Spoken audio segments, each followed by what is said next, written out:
सूरदास जी कह रहे हैं, चाहे वो संवत 2000 हो, चाहे वो वर्ष 2000 हो, 2000 के बाद ऐसा काल आएगा इस पृथ्वी पर। कैसा काल आएगा? हम लोग कौन से वर्ष में चल रहे हैं? 2026 चल रहा है। सूरदास जी क्या कह रहे हैं? पूरब पश्चिम उत्तर दक्षिण, पूरब पश्चिम उत्तर दक्षिण, चहुदिश काल फिरे हो, चहुदिश काल रे मन धीरज क्यों ना धरे, रे मन धीरज क्यों ना धरे। सूरदास जी कह रहे हैं 2000 वर्ष के बाद ऐसा योग आएगा, उत्तर दक्षिण पूरब पश्चिम चारों दिशाओं से काल का आक्रमण होगा। 2020 में कोरोना महामारी आई थी। केवल कोरोना महामारी में हजारों लोग मारे गए, करोड़ों लोग मर गए दुनिया में नहीं, प्रत्येक दिन कुछ ना कुछ हो रहा है। कभी भारत पाकिस्तान में युद्ध हो जाता है, रूस और वो दूसरे देश यूक्रेन में युद्ध चल रहा है, कितने लोग बाहर मर रहे हैं, किसको क्या पता है। केवल भारत की बात थोड़ी है, पूरे विश्व में काल। और बोले 2000 के वर्ष के बाद क्या होगा? मतलब 2000 वर्ष से पूर्व ये सब नहीं होता था जो अब हो रहा है। उसमें पहला बात जो बता रहे हैं, अकाल मृत्यु जग माही व्यापे, अकाल मृत्यु जग माही व्यापे, प्रजा बहुत मरे, प्रजा बहुत। आजकल अकाल मृत्यु बहुत ज्यादा होती है, बहुत जल्दी लोग चले जाते हैं। मेरी उम्र के बच्चे को हार्ट अटैक हो रहा है, मैं तो फिर भी 28-29 वर्ष का हूं। 20 साल 19 साल 15 साल 8 साल के बच्चे को हार्ट अटैक आ रहा है। आप विश्वास नहीं मानेंगे, 4 दिन के बच्चे को भी हार्ट अटैक आया है। जन्म लेती 4 दिन बाद अटैक पड़ गया, बच्चा मर गया। मृत्यु का कारण पता चला कि अटैक पड़ा है। अरे अटैक दूर की बात, जो सार्वव्यापी 3 साल 4 साल के बच्चों को चश्मा लग जाता है, आंखों से दिखाई नहीं दे रहा। यहाँ पे हम लोग सोच रहे हैं कि 60-70 साल के बाद में आंखों की कमजोरी आती है। 2 साल के बच्चे चश्मा पहन के घूम रहे हैं, ये कलयुग का प्रभाव नहीं है तो क्या है? 1.5 साल का बच्चा बिना फोन देखे भोजन नहीं कर रहा है। मैं तोता हरे रंग का मैं तोता दिखाओ, तब तो वो नाश्ता करता है। ये कलिकाल नहीं है तो क्या है? ये सब नहीं हो सकता था लेकिन हो रहा है। अकाल मृत्यु का मतलब केवल प्राण निकलना नहीं होता, अकाल मृत्यु का मतलब इंद्रियों का असमय में शिथिल हो जाना, कानों से सुनाई नहीं दे रहा, आंखों से दिखाई नहीं दे रहा। 8 वर्ष के बालक इंसुलिन लेता है, डायबिटीज है उसको। कैसा योग आ गया है? अकाल मृत्यु जग माही व्यापे, अकाल मृत्यु जग माही व्यापे, प्रजा बहुत मरे, प्रजा बहुत मरे। हाँ स्वर्ण फूल बन पृथ्वी फूले, स्वर्ण फूल बन पृथ्वी फूले, धर्म की बेल बढ़े, धर्म की बेल बढ़े। और फिर सूरदास जी क्या कहते हैं? 2000 वर्ष के बाद चारों तरफ से मृत्यु तांडव करेगी, लोगों की अकाल मृत्यु होने लगेगी, छोटी उम्र में ही बच्चों को हार्ट अटैक आदि सब होने लगेंगे, लेकिन उसी काल में भक्ति की तरफ लोगों का रुझान बढ़ने लग जाएगा। पिछले 2-3 वर्षों में जितने युवा कथाओं में आते हैं इतने वृद्ध नहीं आते।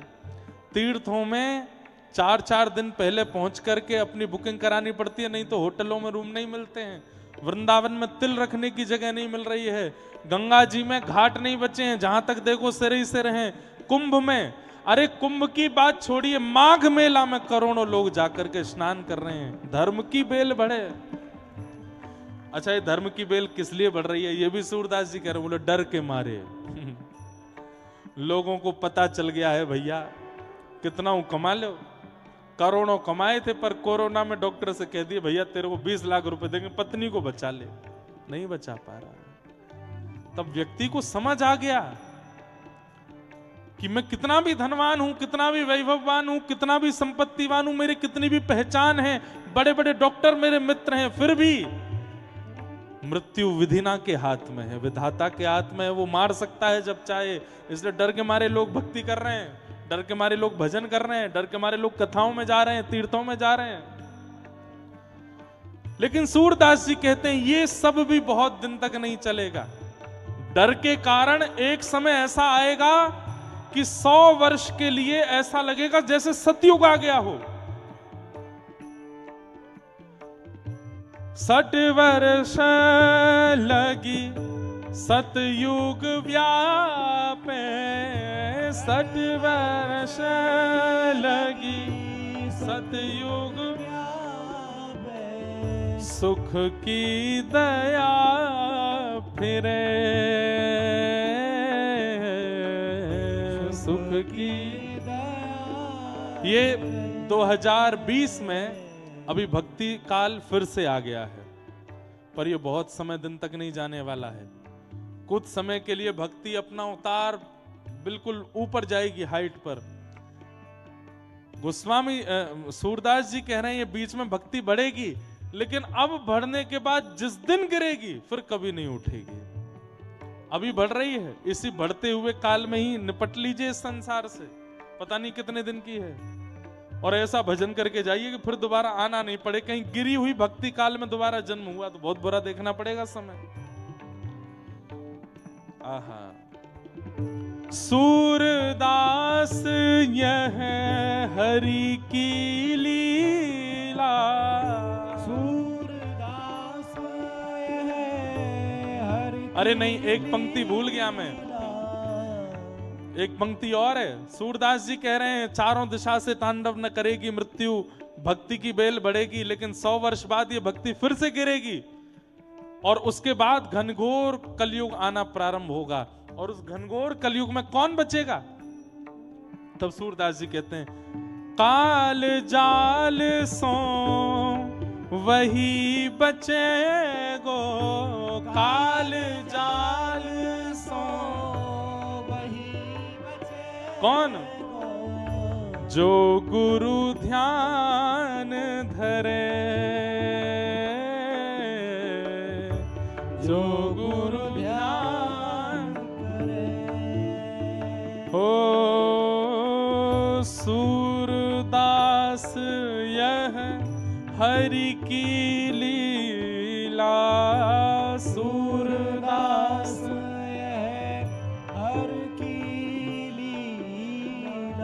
तारे नाही टरे,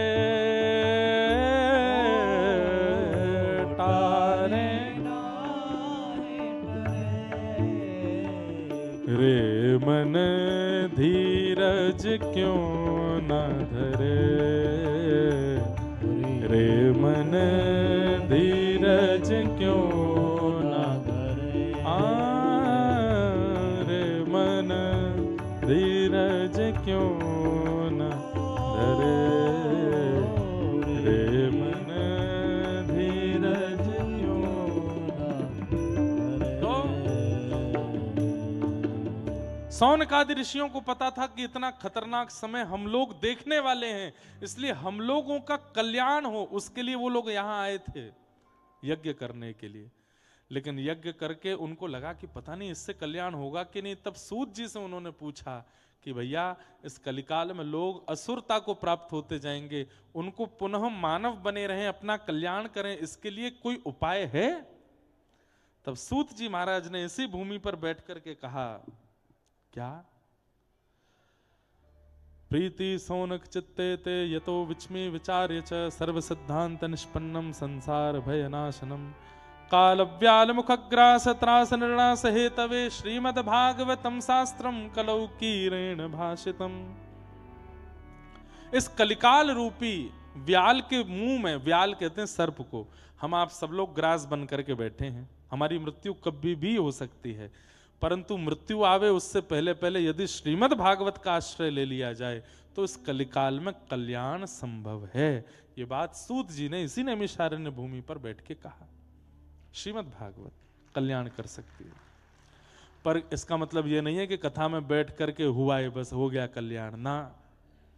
तत्श्रुण्वन प्रपठन विचारण परो भक्त्या विमुच्चे नर। सुनो, पढ़ो, विचार करो और इंप्लीमेंट करो।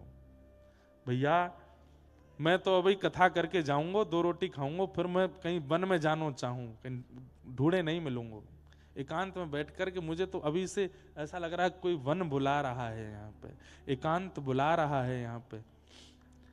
आप भी ऐसे ही करो बस। हाँ, ध्यान रखियो कहीं सियार और क्या कहते हैं तुम्हारे लेपर्ड भी हैं यहाँ पे, आसपास जंगल भी है, कहीं भोजन मत बन जाइयो कोई और को। भजन बनो ठाकुर जी के, भोजन मत बनना किसी और का, इतना ध्यान रखना। नहीं तो जाइए, अश्वमेध घाट है यहाँ पर, सुंदर पावन। मैं अपनी स्मृति बताऊं, एक बार पूज्य पिताजी की कथा हुई थी, नैमिषारण्य की बड़ी खतरनाक स्मृति है मेरी। तो पूज्य पिताजी महाराज की कथा हुई थी, उस समय यहाँ पर हमारी भारत की अत्यंत विदुषी परम पूज्या श्री हमारी इंदौर वाली दीदी जी, पूज्या श्री कनकेश्वरी देवी जी, उनकी गोद में खेला हूं मैं छोटा सा। पूज्य पिताजी की इंदौर में कथा हुई थी, तो वहां पे तब मैं 4-5 महीने का था, तो मुझे कथा में कृष्ण बनाया नंदोत्सव वाले दिन। उस दिन कनकेश्वरी देवी जी कथा में आई थी, तो फिर उन्होंने गोद में हमको खिलाया था। फिर जब मेरी पहली कथा हुई तो वहां वो आई भी थी, तो तब उन्होंने ये स्मृति बताई कि हमने आपको गोद में खिलाया है। तो पिताजी की यहाँ कथा चल रही थी नैमिषारण्य में, उस समय यहीं इसी व्यास मंच पर कनकेश्वरी देवी जी की कथा थी, तो मैं यहाँ दर्शन करने आया था। तब मैं कथा नहीं करता था, पूज्य महाराज जी भी मिले थे, हनुमान जी का दर्शन करके मैं यहाँ पर भी कथा श्रवण करने आया था, यहीं बैठ करके कथा सुन रहा था। तो यहाँ तक तो सब बहुत अच्छा था। फिर हम लोग गए नदी स्नान करने के लिए। ऊधमी तो हम हैं ही, अब थोड़े बहुत सुधर गए हैं। तो नदी में ज्यादा जल नहीं था, तो हमारे एक मित्र हैं, वो भी आए नहीं है यहाँ पे। हमने और उन्होंने, एक हमारे ऊधमी मामा जी भी हैं, तो हम तीनों ने एक दूसरे से बात करी, चलो नदी पार करते हैं। तैरना थोड़ा थोड़ा आता था। अब मामा जी तो हमारे पार कर गए यही नैमिषारण्य में। आप भी थे हैं? हाँ, ये भी थे। तो मामा जी पार कर गए, ये हमारे संग में ही थे। अब जब तक पृथ्वी छुप रही थी पैरों से, बीच में पहुंच गए हम, ज्यादा जल नहीं था, हमको बड़े बढ़िया अभिमान जैसा हो गया कि अब तो हम पार कर जाएंगे। नेक और आगे गए, सोई बुक बुका गए। अब तो मैं भीतर जाऊं, कभी वो भीतर जाए, कभी ये भीतर जाए, तीनों एक दूसरे को पकड़े, जो पकड़े वो भीतर जाए। ऐसी बुरी हालत वादना, तो हमने कही हे भगवान आज बचाओ, आज के बाद कभी नहीं ऐसा करेंगे। जैसे तैसे निकल के पल्ली पार पहुंच गए। अब यूं कहें इस पार कैसे आए लौट के। तो फिर जो तैरना जानते थे उनके हाथ बात पकड़ के जैसे तैसे वापस आए। उस दिन हमको साक्षात यमलोक दिखा था नैमिषारण्य में। तो बहुत बढ़िया से दर्शन वर्शन करे भैया। हमने कही पाप दूर करते हैं भैया, ये तो पूरा शरीर ही दूर करने वाला था तीर्थ हमारा। तो प्रणाम करके फिर हम यहां से निकले। हमें अमेरिका यात्रा पर जाना था। यहाँ के बाद उसी समय वीजा लग के आया था, पासपोर्ट का थैला बगल में रखा था, पता नहीं कहाँ रास्ते में प्रसाद पाया, तो पत्तल फेंकने के लिए दरवाजा खोले, याद ही नहीं रहा कि बगल में बैग रखा है। वो बैग भी गया, पासपोर्ट भी गया, उसमें पैसा भी गए। विदेश यात्रा भी उस साल नहीं हो पाई, खूब ढूंढे कुछ नहीं मिला, तो हम बड़े घबराहट में थे नैमिषारण्य को लेके। एक तो प्राण गए, बचे जैसे तैसे, और जीवन का एक नव कथा थी हमारी पहली विदेश में, वो भी नहीं कर पाए, तो नैमिषारण्य के नाम से बड़े घबराहट में थे। लेकिन कल से हम यहाँ आए हैं, और सुबह जब से आए हैं तब से अभी तक मैं कहीं दर्शन भी नहीं किया, मैं हनुमान जी को भी प्रणाम नहीं, सीधे मंच पे आए हैं, नहा धो करके स्नान ध्यान करके संध्या वंदन करके सीधे व्यासपीठ पे ही आए हैं। परंतु इतनी सकारात्मक ऊर्जाओं से भर गया मैं पिछले 5, 6, 7 घंटों में ही, कि बस इच्छा हो रही है कि जो अपने पूरे 10 वर्ष में कथाओं का वाचन किया है अपने जीवन काल में, अब उस 10 वर्ष की कथा पूर्णता पर, 10 वर्ष हो रहे हैं हमें इस वर्ष, तो 10 वर्ष की पूर्णता पर अब नैमिषारण्य ने मानो उपहार देने के लिए कि भाई तुम्हारे 10 वर्ष पूर्ण हो गए, तो नैमिषारण्य भागवत की भूमि है, तो उपहार देने के लिए यहाँ कथा में अपनी वाणी पवित्र करने के लिए हमको बुलाया है। 10 वर्ष की पूर्णता पर जो ये कथा यहाँ हो रही है, और इस बार हमारी पृथ्वी के 2 भूवैकुंठों में कथा है। बद्रीनाथ में तो बहुत बार कर चुके, उत्तर भारत के 4 भूवैकुंठ हैं, बद्रीनाथ, मुक्तिनाथ, पुष्कर और नैमिषारण्य। ये हमारे श्री रामानुज परंपरा में 8 भूवैकुंठों में 4 उत्तर भारत के ये भूवैकुंठ हैं। इस वर्ष हमारे 2 नए भूवैकुंठों में कथा है। एक तो हो गई नैमिषारण्य, और एक अति दुर्गम, वहां पहुंचना ही बड़ा मुश्किल है, श्री मुक्तिनाथ धाम में कथा है इस साल। कैसे पहुंचेंगे भगवान जाने वहां पे, वहां ज्यादा लोग तो नहीं जाएंगे, 50-100 गिनती के हम चुनेंगे जिनको वो जा रहे हैं वहां पर, हम चुन के ले जाएंगे। 10 सालों में जो हमको सबसे बढ़िया श्रोता लगे उनको लेके जाएंगे। हाँ, आप हाथ हिलाओ, जरूर लेके जाऊंगा आपको लेकिन वहां क्योंकि ना तो ऑक्सीजन है, और हम ज्यादातर युवाओं को लेके जा रहे हैं जो भाई सही सलामत लौटे। हमें पता चली किसी के दादी दादा ले गए, महाराज जी कथा सुनाने लेके गए थे कि पिंडदान कर आए वहीं पे ही तो वहां ना तो ऑक्सीजन की व्यवस्था बहुत ज्यादा है, पहुंचना भी बहुत मुश्किल है। यहाँ से पहले काठमांडू, काठमांडू से पोखरा, पोखरा से फिर बाय हेलीकॉप्टर या फ्लाइट से जोमसोम, जोमसोम से फिर बाय रोड जाते हैं। पर हमें पता है हमारे संग रहने वाले कई संगीतकार और ये अभी से ही ना बोलेंगे, लेकिन इनको जबरदस्ती लेके जाऊंगा मैं। हम तो डूबेंगे सनम, तुमको भी ले डूबेंगे, अकेले थोड़ी जाएंगे। वहां जाएंगे, श्री मुक्तिनाथ भगवान साक्षात वैकुंठ वहां से 2-4 किलोमीटर ही दूर है बस ये सोचो, वहां से 2-4 किलोमीटर की दूरी पर ही वैकुंठ है, बद्रीनाथ से भी ऊंचाई है वहां की। और सबसे बड़ी बात, साक्षात श्री शालिग्राम भगवान का प्रादुर्भाव स्थान, वहीं शालिग्राम जी प्रकट होते हैं। गंडकी नदी है पास में, थोड़ी ऊपर जाते हैं तो वहां दामोदर कुंड है जहां शालिग्राम जी प्रकट होते हैं। तो वहां कथाएं जी आज तक मुश्किल से 5 या 4-5 ही कथाएं हुई हैं, ज्यादा कथाएं वहां पर हुई नहीं है। हुई हो तो हमको पता नहीं, पर वहां बहुत कथाएं नहीं हुई हैं अव्यवस्थाओं के कारण। पर इस वर्ष हमारी वहां कथा है। अब जाएंगे राम राम जपते हुए। तो नैमिषारण्य एक भूवैकुंठ हो गया, बद्रीनाथ एक भूवैकुंठ हो गया, इस बार मुक्तिनाथ भी भूवैकुंठ में कथा होगी।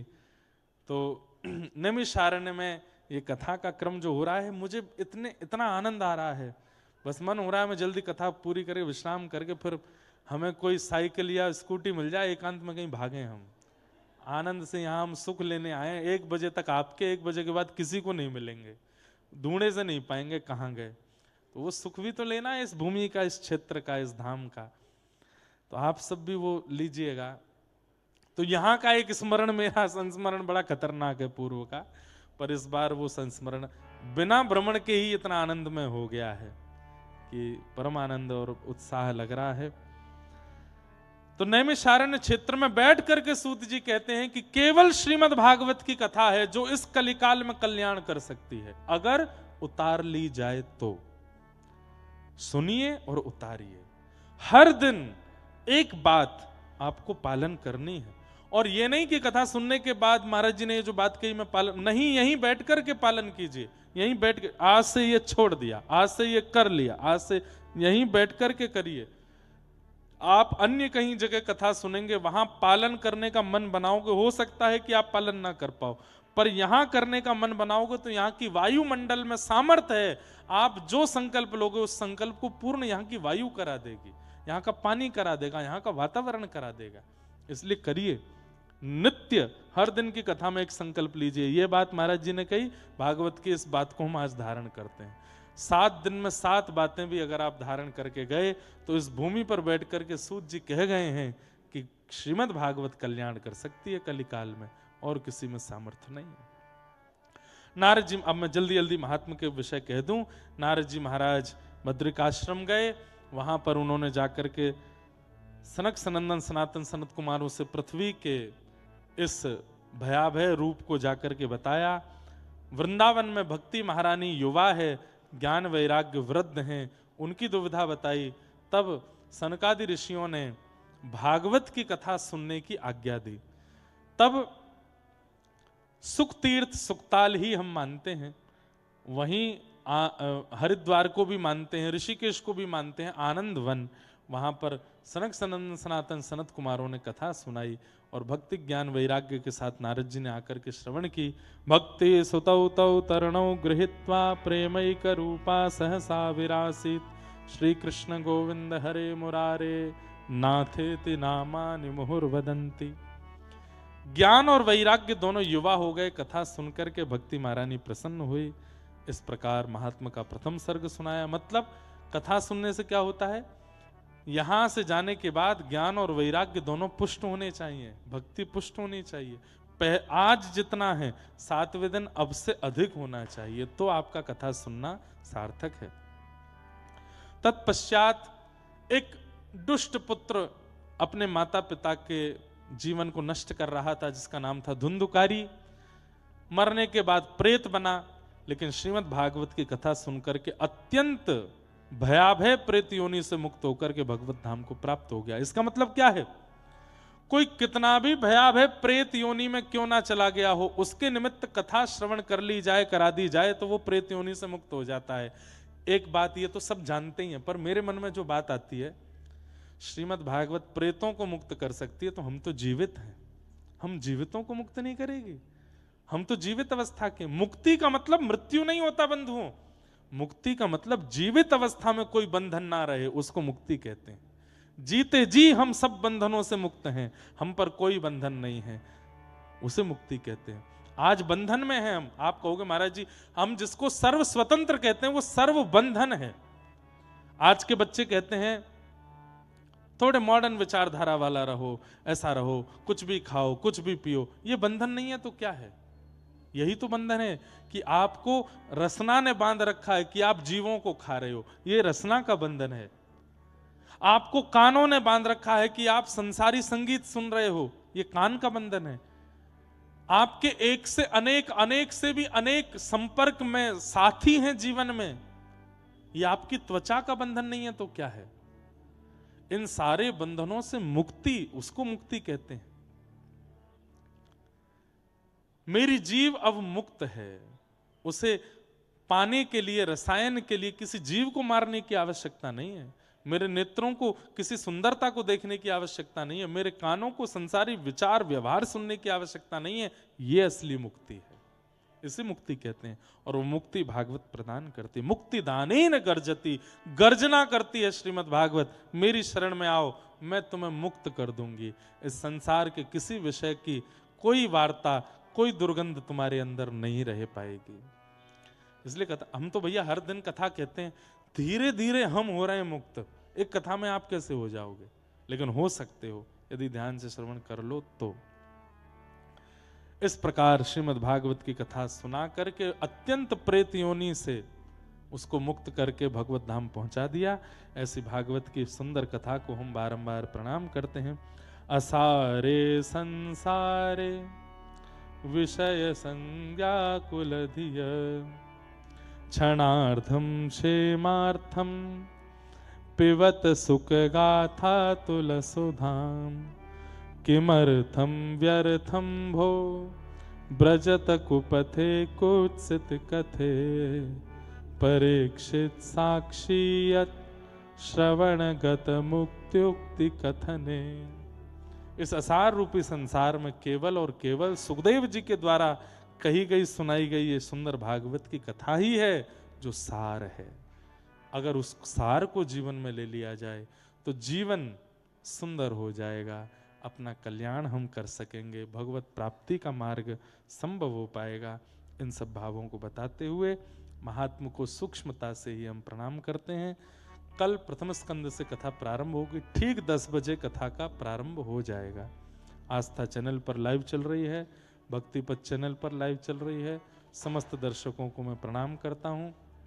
हमारे पूज्य श्री बजरंग दास जी महाराज, पूज्य बड़े महंत जी, हमारे पूज्य श्री हमारे नंदू भैया जी इस पूरी कथा के मॉनिटर हैं, तो ये मॉनिटरिंग कर रहे हैं। आप सब लोग बड़े ध्यान से सुनो। कोऑर्डिनेटर इस पूरी कथा के श्री हनुमान जी महाराज हैं, हनुमानगढ़ी के हनुमान जी। ध्यान से कथा सुनना, कहीं गदा नहीं चला दें आपके ऊपर। बड़े ध्यान से आनंद के साथ आप लोग भाव से कथा श्रवण कीजिएगा। आप सब लोगों से प्रार्थना है कि 9 बजे ही आप लोग 9:30 बजे तक यहाँ आ जाइए। सौंधी सौंधी ठंड रहती है, नींद रात्रि में ही पूरी कर लीजिएगा, कथा में नहीं सोइएगा। खूब भाव से 10 बजे से हम लोग कथा कहेंगे। 1 बजे तक का समय है, 12:30 1 बजे जब तक मन करेगा कथा सुनाया करेंगे। बाहर के जितने भी लोग कथा सुनने आ रहे हैं खूब भाव से आओ। सबको बारंबार प्रणाम करते हुए अपनी वाणी को